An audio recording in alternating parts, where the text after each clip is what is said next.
So,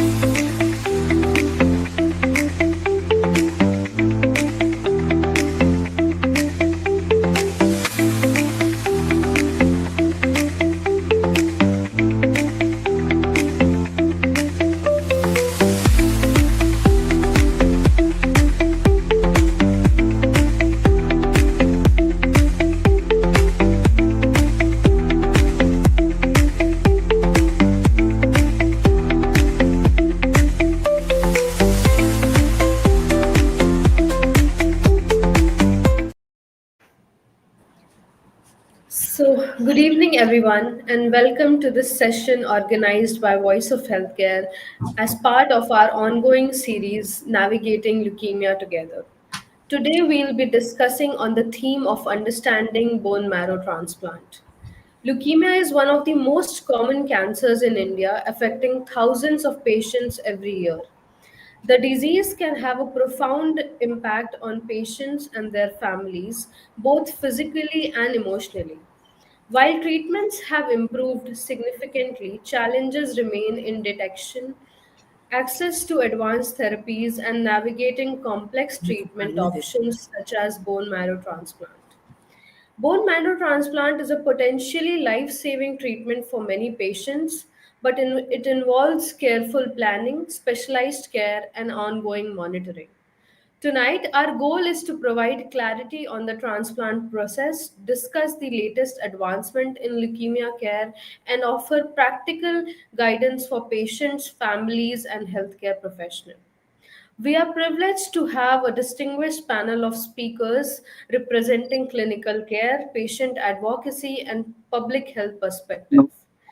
So I hereby take this opportunity of welcoming you all as panel member. We have Dr. Rahul Arora, Senior Consultant, Hematology and Bone Marrow Transplant Physician, Max Super Speciality Hospital, Nagpur. Welcome to the session, sir. Thank you. Dr. Padmaja Lokki Reddi, Senior Consultant, Hemato Oncology, Apollo Cancer Center, Hyderabad. Welcome to the session, ma'am. Hello. Ms. Poonam Bagai, Founder and Chairman, CanKids, KidsCan Foundation, Vice Chairperson, Pallium India. Welcome to the session, ma'am. Hi, Dr. Vaishnavi. Happy to be here. Ms. Urvashi Prasad, Senior Fellow, Pahle India Foundation, Honorary Professor of Public Health, Montfort University, UK, former Director, Office of Vice Chairperson, NITI Aayog. Welcome to the session, ma'am. So, I believe we should quickly start with the session and taking the session forward. My first question is to you, Dr. Rahul. Can you explain us that what is minimal residual disease and why it is important after treatment? So, if you're talking about minimal residual disease in terms of leukemia care, the concept of minimal residual disease came with the evidence of flow cytometry in the management of acute leukemia, especially ALL. If you're talking about the T and the B ALL, so when we treat the patients with a certain amount of chemotherapy, especially in the first 15 days or the first month, we do a bone marrow examination, and after doing a bone marrow examination, we see for the morphological remission of the disease. And if the patient has achieved a morphological remission, we go deeper down and do the leukemia cell count with the help of a test called as flow cytometry, and we see how many leukemia cells are seen, and based on the number of leukemia seen, which is less than 0.01 or 0.001 or zero point 0.1, based on the kind of protocol we are using and the time point we are assessing the MRD or the minimal residual disease, we can choose a treatment which can go ahead. Or if the patient is MRD positive, we have to give a more aggressive form of treatment to bring the disease under more control, and then take the treatment choice ahead in the form of a transplant or to go ahead with chemotherapy. So if we have achieved the MRD status, which is negative or based on the protocol, and we have achieved a certain amount of reduction of the disease in certain period, and then we can be able to better take the treatment choice with the help of chemotherapy or with the transplant. So this is what we talk about minimal residual disease. If we are treating something very aggressive leukemia, and we are planning a transplant based on the genetic risk factor, in this situation also, we have to bring the patient under an MRD negative status before we take up for transplant for a better result. So MRD can really help us in assessing the choice of treatment we go ahead with. Okay, so since you explained us about MRD, I would also like to ask you that how do tyrosine kinase inhibitors help people with a type of blood cancer called Philadelphia chromosome positive acute, ALL, as you were telling. So how can that this inhibitor help in that case? So, tyrosine kinase inhibitor are a targeted treatment. They are used in a specific subtype of cancer, which is Philadelphia positive ALL. If you are discussing about acute leukemia, these Philadelphia positive are usually a B cell ALL, and this inhibitor blocks cell growth or cancer cell growth by the cancer which are Philadelphia positive. So, this agent is usually used in combination with chemotherapy when we are treating acute B cell ALL, which are Philadelphia positive. It is often earlier recognized as a bad cancer, but with the help of this targeted agent, we are in combination with chemotherapy, we are able to bring the patient's disease under control. More number of patients are getting disease controlled, and less number of patients are relapsing, and more number of patients do not require transplant if we are using this agent properly, and improve the remission rate and survival as well. So this is a very good agent which has come to the clinical scene where more number of patients can be given this medicine with the when the Philadelphia or BCR-ABL test is positive in ALL, and this is usually 5% to 7% in children, but the positive rate of BCR-ABL is around 25% in adult ALL cancer. So thank you for explaining it to us. My next question is to you, Dr. Padmaja, that how is genetic testing helping doctors choose the right treatment for each patient? Okay. So genetics testing by and large has increased. Certainly, it is changing the landscape how we treat cancers. From each cancer, it is variable. We know certain set of genetic abnormalities, and one is identifying the disease and also identifying pathophysiology, how the disease is starting. Certain diseases start with a one mutation, which is easy to treat. You can find the target. Some with a multiple genetic abnormalities, and understanding the disease is something gives a broader perspective about the treatment options at a later time. And one in a specific patient, if we know certain mutations, you can give a targeted molecules. Suppose if we take acute myeloid leukemia now, the way we treated with a broad spectrum chemotherapy in every patient with a very toxic therapies. But now we know we can use a simpler forms and targeted agents. Suppose if the patient has got a FLT3 mutation, you have got a FLT3 blocker tablets.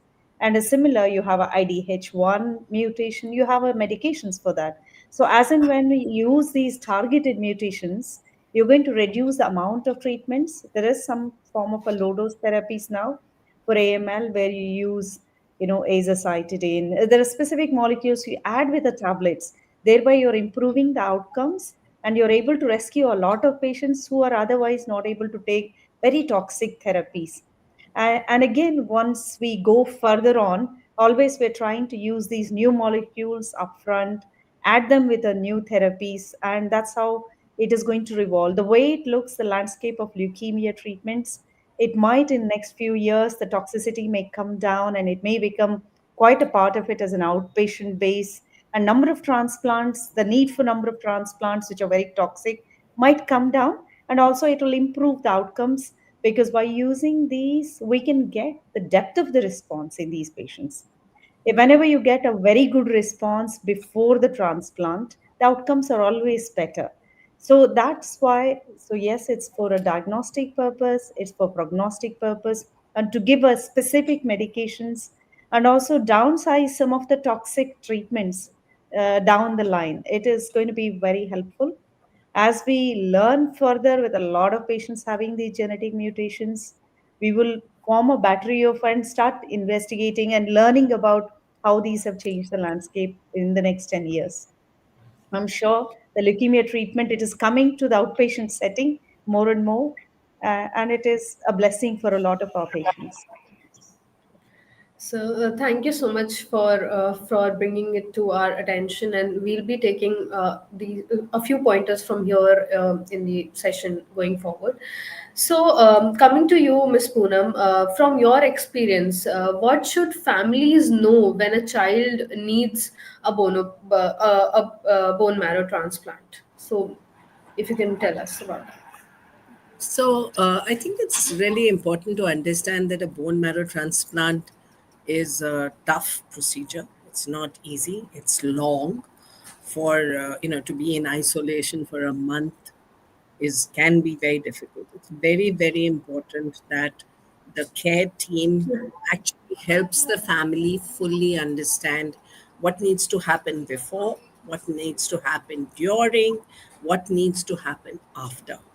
And when we say this, we have to look at who all are we addressing, what the parents need to know, and also age appropriate what the child needs to know, right? So a small child also to be in a room for a month in isolation with a caregiver, that's very, very scary, right? And also for the caregiver, when I see this, not just for children, but I've had friends who've had to stay with siblings or older siblings, even for them, to say, okay, for 1 month, what all do I need to practice? How important is hygiene and infection control? So explaining the procedure, trying to understand, what I'm going to have to cope with, making logistics arrangements, also very important. What are the logistics arrangements? How do I need to make arrangements? What are the things I need to do? What do I need to arrange at home? All this is very important. And I think, therefore, that any bone marrow transplant team must have actually good documentation. It's almost like a handout, a handbook for the patient to say, this is what will happen, this is the procedure, this is what you need to arrange, this is where you can find more information, and this is the team that is going to work with you through this whole process. So thank you so much for helping us understand from a patient's perspective that what are the key pointers that one should be sure about before going for a bone marrow transplant. So I would just like to check that Ms. Urvashi, are you there in the session?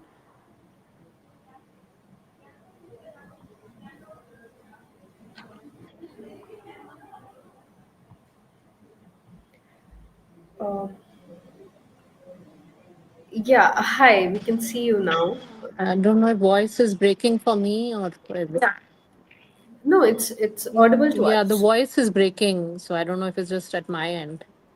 It's we can hear you Okay, so maybe properly. then I'll have to switch off my video. Okay, You your can keep. voice is breaking. Yeah, yeah, go ahead, please. Yeah, so I just wanted to quickly understand that from a policy and public health perspective, what steps are important to improve access to bone marrow transplants in India?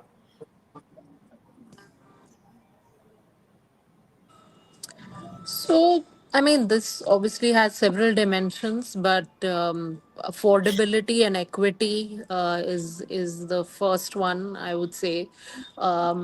The average cost can still be very high, and it can put it completely out of reach, even of upper middle class households. So costs obviously need to be brought down for everybody, whether it's through a combination of public funding, state insurance, or we have innovative financing models that we can adopt, but we really need to look at that aspect. Geographic spread as well, where the transplant clusters are located. Obviously, it shouldn't just be the metros.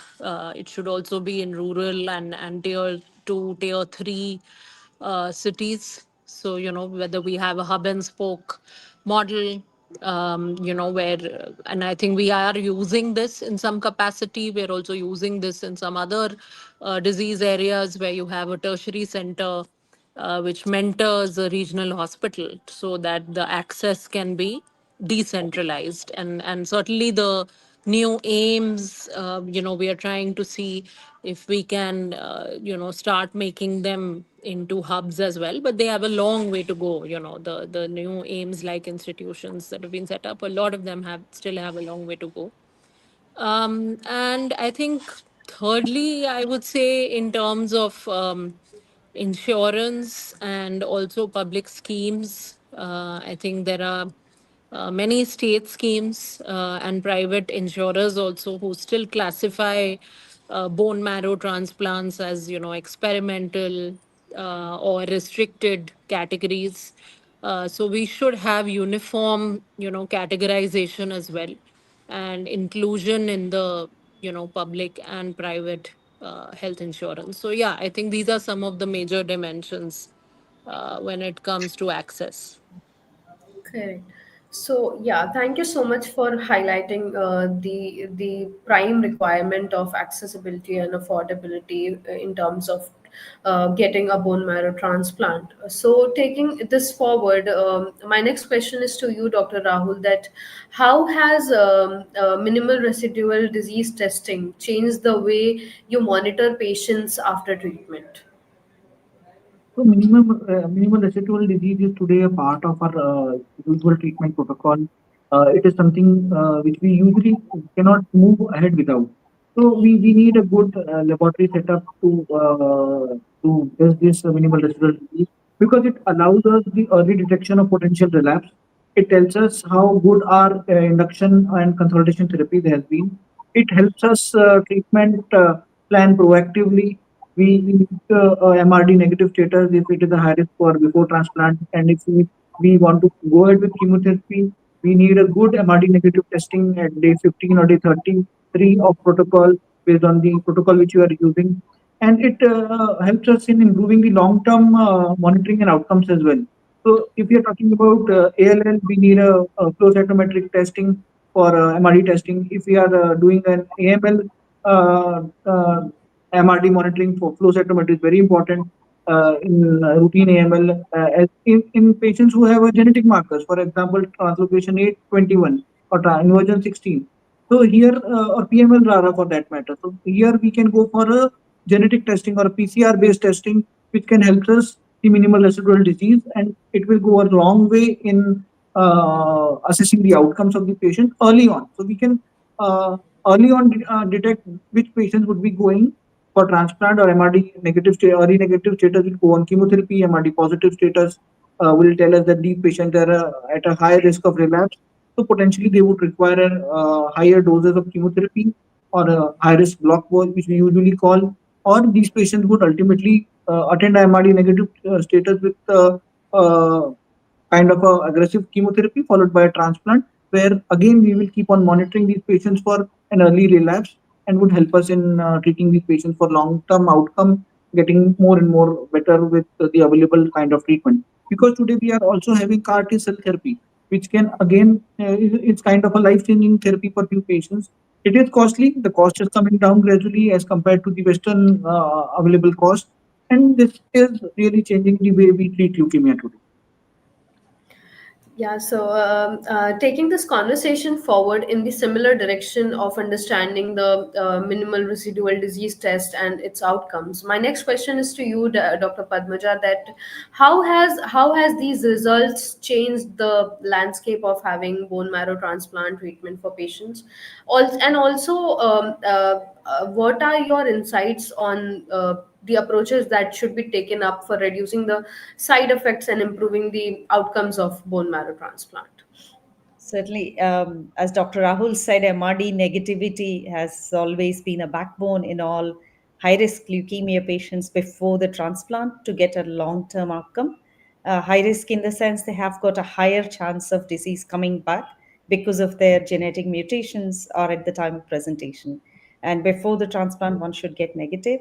And there are lots of things we do in the transplant process to get a better results. Either you intensifying the protocol, you're giving a less amount of protocol, so it's not, the results are not the same just somebody using the same template. So the reason why the transplant outcomes are so different from center to center is about understanding the whole thing, and it's not just one size fits all. So you understand the patient characteristics, age, comorbidities, and the amount of leukemia, and then you decide how aggressive we want to give the treatment, that is called conditioning, before the transplanting the cells. That is one, and also conditioning regimens. We want to use a radiation therapy as a part of the regimen, and just the chemotherapy. And certain chemotherapies have got a certain side effect profile, especially in an older population. As we are doing transplants in 65, allogenic transplants are moving ahead over 60 because lifespan is increasing. A lot of 60 plus patients are very fit these days, and those patients could have a comorbidities like blood pressures, sugars, heart diseases, liver problems, fatty liver. So what kind of a conditionings will alter? So that's another biggest thing in adult patients, especially to get the better outcomes. And in the post transplant maintenance, even after the transplant, for such a bad risk of a group of patients where you're going to relapse, we use certain targeted molecules in certain patients as a post transplant maintenance, like TKIs. In a ALL with a pH positive, sometimes we use these tablets for 2 years.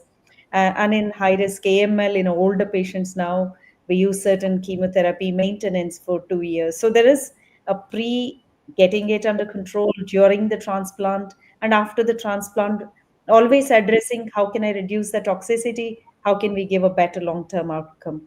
And there are lots of conservative ways, supportive therapy, which has made a difference. Like now, at this time, for the last 1 to 2 years, we made a remarkable progress in one of the infections called CMV, cytomegalovirus infection, with the introduction of a new antiviral medications into the Indian market. So, with that, you are able to give those tablets as a preventative medicine to prevent this virus flare up after the transplant. That has made a huge difference. And also better medications to treat a graft versus host disease. That has also improved our outcomes. So there are lots of small things which made a big difference in the outcomes, and channeling it in a right time, in a right manner. So yes, thank you so much for explaining it to us that how has the outcome improved over the period of time with certain advancements in the treatment that we have currently. So my next question is to you, Ms. Urvashi, that awareness around leukemia and advanced tests like MRD is limited in India. So how can we build a greater awareness among patients and caregivers?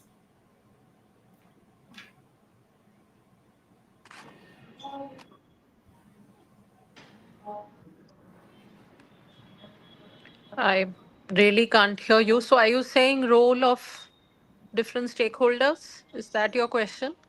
I asked about that. How can awareness make a change in terms of building? I mean, having access to all these treatments and having awareness around the same among the patients and caregivers.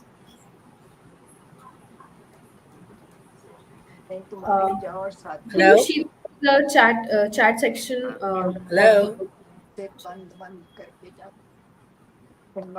Yeah, one sec. So, is Yeah. that So I have. question for me or?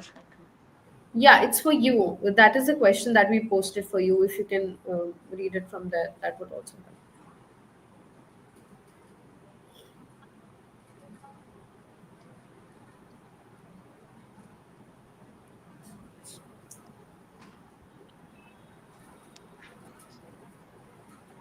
I believe there is some. So you're talking about awareness, right? Yes, correct.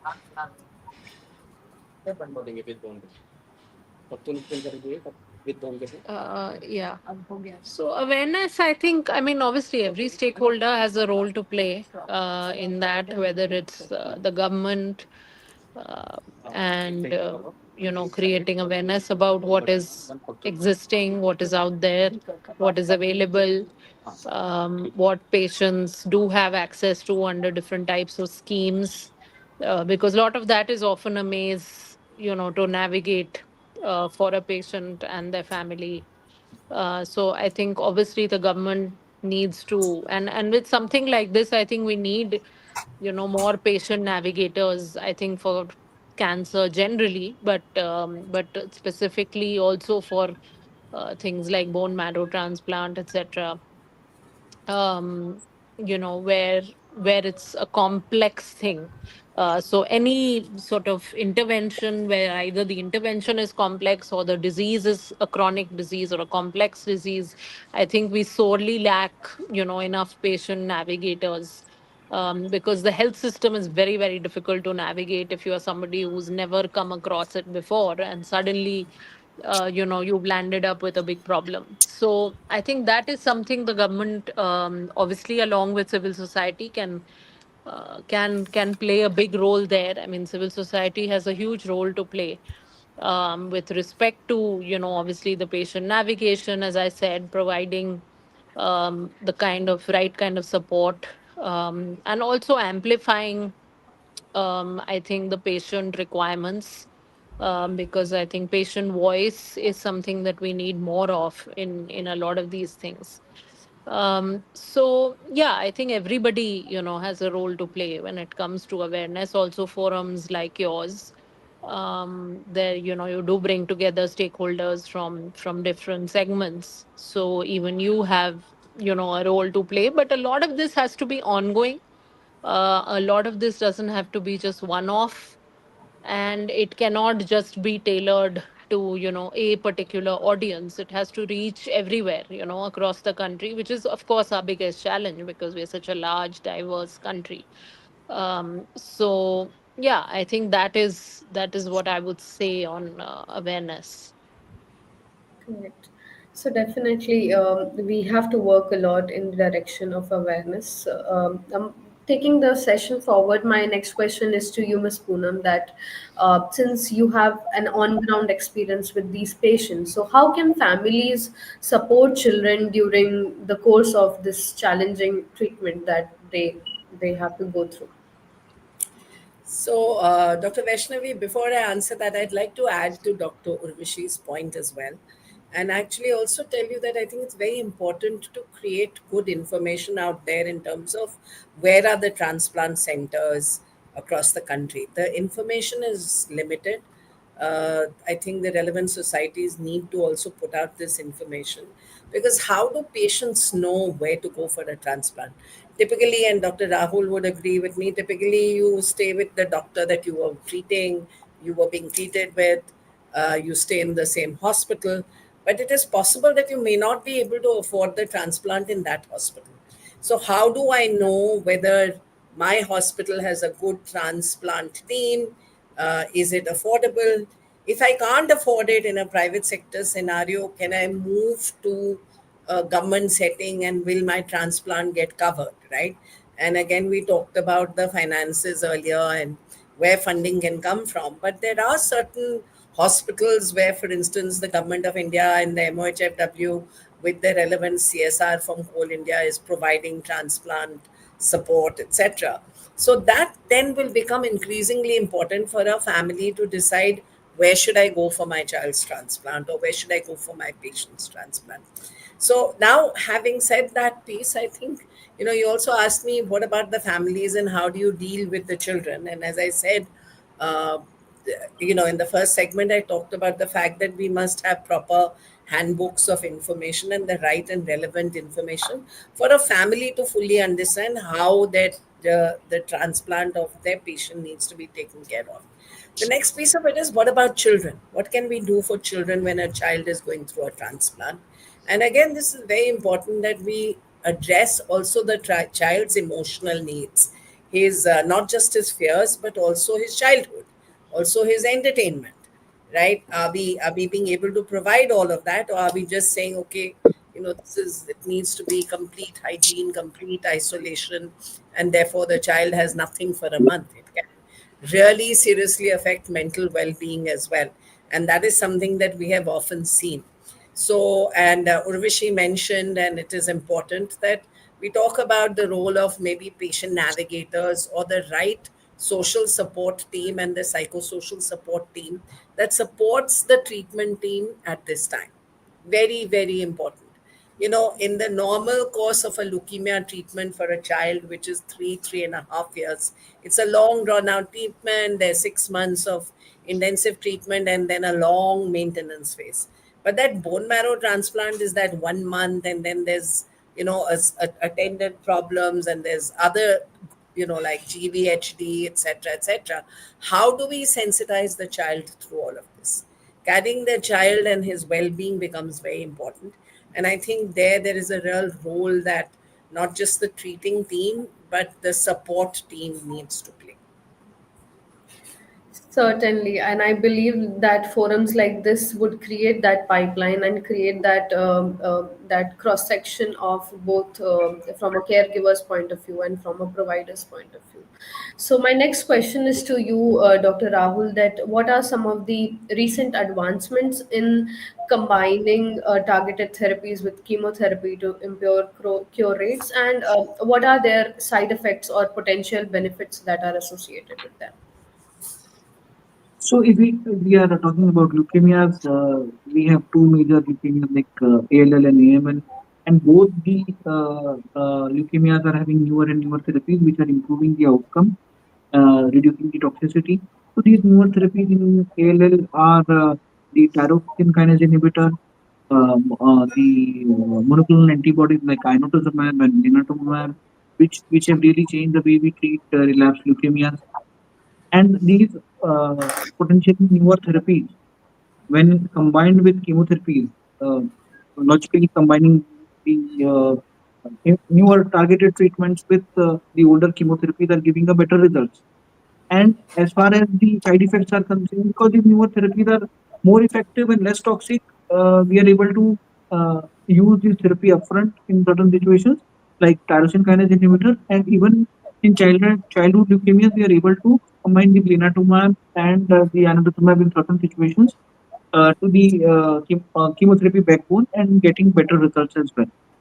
So these newer treatment are more effective and less toxic, as well as require close essential monitoring, because sometimes they can have potential immunotherapy related side effects, like tyrosine kinase inhibitor can have certain edemas, can have certain GI side effects. So these potential side effects should be looked after. Inotuzumab can have hepatic side effects and VOD post transplant.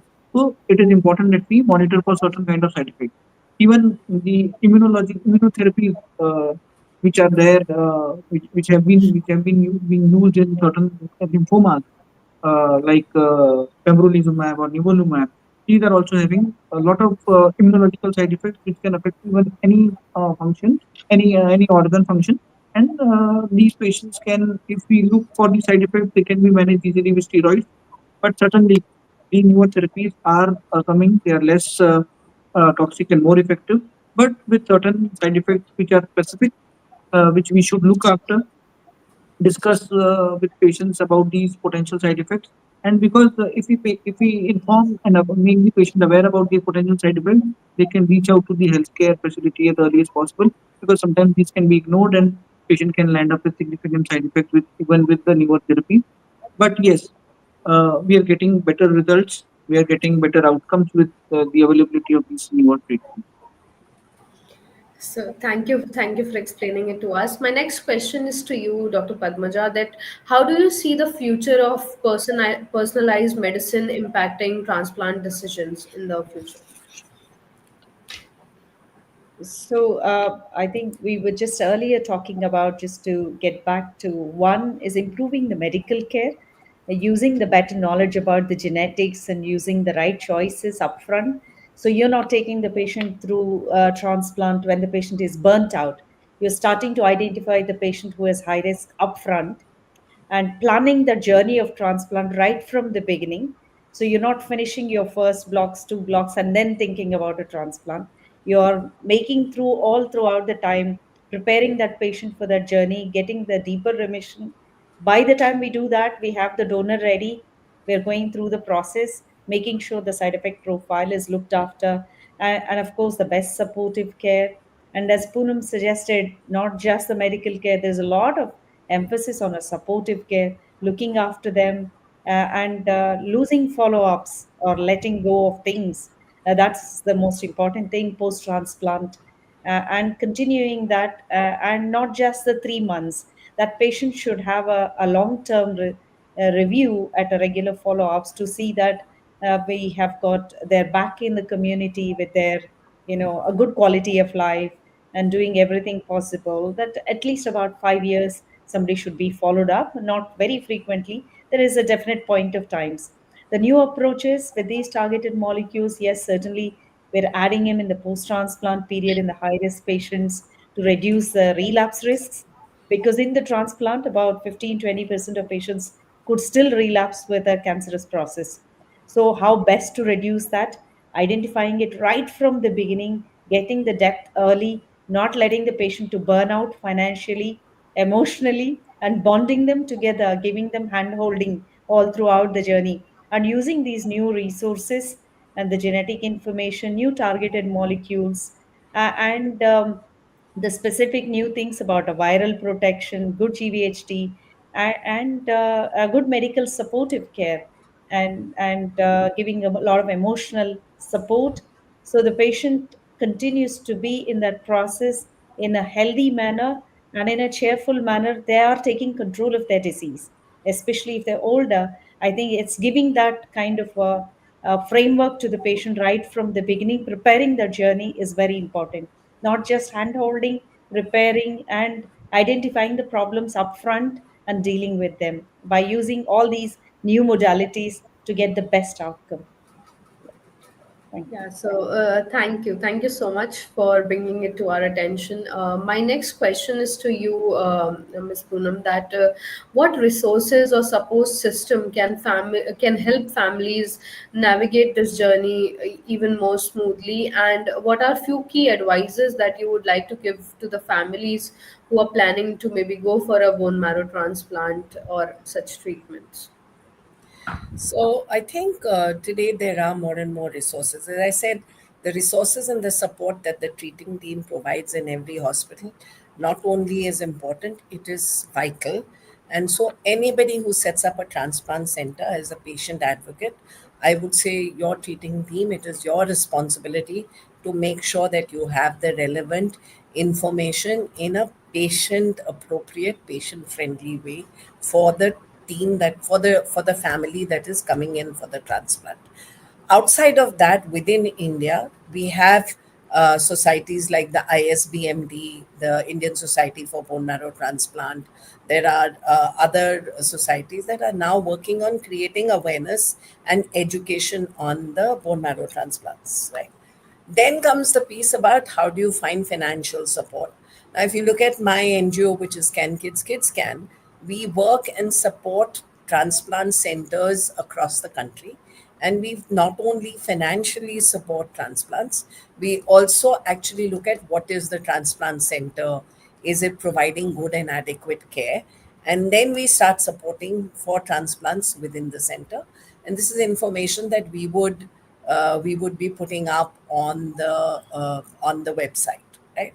So breaking that up further, what should the government do? Which is another piece of how do we get this information out there. When we started our bone marrow transplant project originally, it was very important to us to see that information was not fully available. So how do we make sure that any family, not just a family with a child, but any family has the right information, right? Before, during, after, very important. Has the information, has the navigation, has the care plan, has the financial support, has the psychosocial support. And then what after transplant, right? This is, I think, any doctor would agree that while transplant itself can be a slightly tricky business of balancing the transplant needs with the disease progression, with the, often in the case of leukemia, with the relapse situation. But in addition, what about aftercare? Aftercare post the transplant goes on for a very, very long time. And are we preparing the families to know this? Are we helping them to understand? Similarly, for instance, for our children, particularly bone marrow transplant and fertility, right? what is the impact on fertility, and do I as a family know it, and then have I actually adequately prepared for that as well. So there's a lot of stuff to do. I personally think that we are doing more and more in the country because everybody wants to do. I'm sorry, as a patient advocate, I say every hospital wants to set up transplant centers. But I think as a patient advocate, I would also say anybody who wants to set up a transplant center must make sure that all these resources are available to the families who come there for the transplant. So thank you so much. I hope that message goes out loud and we start working towards it as well. Taking this forward, my next question is to you, Mr. Urvashi, that how can India strengthen its healthcare system to integrate advanced therapies and personalized medicine more effectively? If you could answer that question. Yeah, I mean, I think firstly need a lot of investment in R&D, so that we can have translational research in immunotherapy and CAR T cell, and precision medicine, personalized medicine, rather than depending only on imported protocols, right? Because what we get from outside often doesn't work in our context or is too expensive for our context. So we need a lot of investment, and our investment in R&D is really very poor, public and private. In fact, in a lot of developed societies, it is the private sector which leads, with respect to investment in R&D. But in India, that is abysmal. So it's of course the government needs to step up, but so does our private sector in terms of investment in R&D. Then the other piece, that we obviously need is capacity building. So what that means is that we need to, if we're talking of advanced therapies and all this personalized medicine, we have to train people involved in that, right? So it's of course not just oncologists, but hematologists, your nurses, even your physicians, right? Because even they need to be at least aware, even though they might not be the specialists, but they need to be aware because they are often the first port of call. It's hardly ever that somebody will straight away land up to a specialist, right? They will have an health worker, or they will have some sort of primary healthcare doctor, or the district hospital. So are people at these levels even aware and trained in what are the latest things that are happening? So the curriculum, I think we need to really update our curriculum to keep up with all of this. um, Public private partnerships, of course, I think we talk a lot about it, but they really can subsidize at least some pilots for advanced therapies, because often governments are hesitant to scale up something before they have seen the proof of concept, or the evidence really behind it. So I think there again, PPP models we can use to subsidize pilot program for advanced therapies, and then we can scale them up gradually so that they actually become affordable. And I think in India, like many other low middle income countries, so it's really a issue of the global south, and not just India, but I think India obviously we can provide lessons and direction to the rest of the global south also. We have to ensure that advanced therapies don't make inequity worse, because there is obviously a risk of that, right? That one individual can have access to the absolute best, absolute cutting edge treatment, and then there's another who's still struggling to get the basics. So we have to be careful that as we get more and more advanced and sophisticated with our therapies, which is obviously a good thing, but it should not mean that we are leaving, more and more people behind. So they should be tools of inclusion and not exclusion. And I think that is something that, especially for the global south, and obviously India, is a very, very big challenge. Yeah, so yeah, thank you for bringing that up, and that very well even summarizes our session and highlights that where are we in terms of maybe working for capacity building and the newer therapies that are coming up.